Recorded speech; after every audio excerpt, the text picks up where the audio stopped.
എൻവി സിനിമാസിന്റെ പുതിയൊരു വീഡിയോയിൽ നമ്മൾ നോക്കാൻ പോകുന്നത് നാളെ വിഷു റിലീസായിട്ട് ഒട്ടനവധി സിനിമകളാണല്ലോ തിയേറ്ററിലേക്ക് വരാൻ നിൽക്കുന്നത്. അതിൽ നമ്മൾ ഏറ്റവും കൂടുതൽ കാത്തിരിക്കുന്ന മൂവിയാണല്ലോ നമ്മുടെ മെഗാസ്റ്റാർ മമ്മൂട്ടി നായകനായി എത്തുന്ന ബസൂക്ക എന്ന മൂവി. ഇപ്പോൾ ഇതാ സിനിമയുടെ കേരള പ്രീസെയിൽ കളക്ഷൻ അപ്ഡേറ്റ് ആക്കപ്പെട്ടിരിക്കുകയാണ്. 1,08,00,000 രൂപയാണ് സിനിമയുടെ കേരള പ്രീസെയിലായിട്ട് കളക്ഷൻ നേടിയിരിക്കുന്നത്. അതേപോലെ തന്നെ നെസ്ലിൻ നായകനായി എത്തുന്ന ആലപ്പുഴ ജിങ്കാന എന്ന മൂവിയുടെയും പ്രീസെയിൽ കളക്ഷൻ ഇപ്പോൾ അപ്ഡേറ്റ് ആക്കപ്പെട്ടിരിക്കുകയാണ്.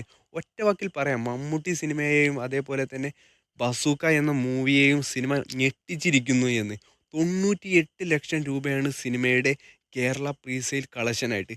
നാളെ മുതൽ തിയേറ്ററുകളിൽ ബസൂക്ക വി എസ് ആലപ്പുഴ ജിങ്കാന ആകുമെന്ന് ഇപ്പോൾ ഇതാ ഉറപ്പാകപ്പെട്ടിരിക്കുകയാണ്. അതേപോലെ തന്നെ ഈ വീഡിയോ കാണുന്ന എല്ലാ കൂട്ടുകാരും ഈ ചാനൽ ഒന്ന് സബ്സ്ക്രൈബ് ചെയ്യണം. നാളെ റിലീസാവുന്ന ഒരു പ്രധാനപ്പെട്ട മൂവിയാണല്ലോ തല അജിത്ത് നായകനായി എത്തുന്ന തമിഴ് മൂവിയായ ഗുഡ് ബൽ അഗ്ലി എന്ന മൂവി. സിനിമയുടെ കേരള പ്രീസെയിൽ കളക്ഷനും ഇപ്പോൾ അപ്ഡേറ്റ് ആക്കപ്പെട്ടിരിക്കുകയാണ്.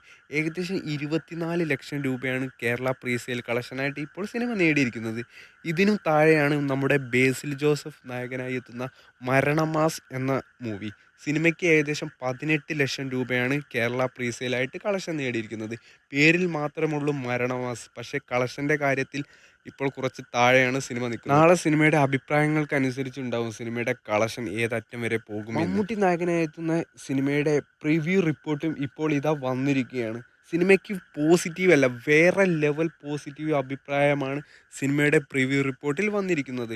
സിനിമയുടെ അണിയറ പ്രവർത്തകരാണെങ്കിലും അതേപോലെ തന്നെ മമ്മൂട്ടിയാണെങ്കിലും സിനിമയിൽ വളരെയധികം കോൺഫിഡൻസ് ആണ് എന്ന് അവരുടെ വാക്കുകളിലൂടെ നമുക്ക് മനസ്സിലാക്കാം. സിനിമയുടെ അണിയറ പ്രവർത്തകരായ പ്രൊഡക്ഷൻ ഡിസൈനർ സിനിമ കണ്ടിട്ട് പറഞ്ഞത് രോമം എണീച്ച് നിൽക്കുമെന്നാണ്. മമ്മൂട്ടിയുടെ ലുക്കും അതേപോലെ തന്നെ മമ്മൂട്ടിയുടെ ആക്ഷനും എല്ലാം വേറെ ലെവലാണ് എന്നാണ് അദ്ദേഹം പറഞ്ഞത്. അതേപോലെ തന്നെ സിനിമയ്ക്ക് ഒരു രണ്ടാം ഭാഗത്തിനുള്ള ചാൻസ് ഉണ്ട് എന്നും അദ്ദേഹം പറഞ്ഞു വയ്ക്കുന്നു. കാത്തിരിക്കാം നാളെ 10-ാം തീയതി ഇറങ്ങാൻ പോകുന്ന എല്ലാ സിനിമകൾക്കും വേണ്ടി.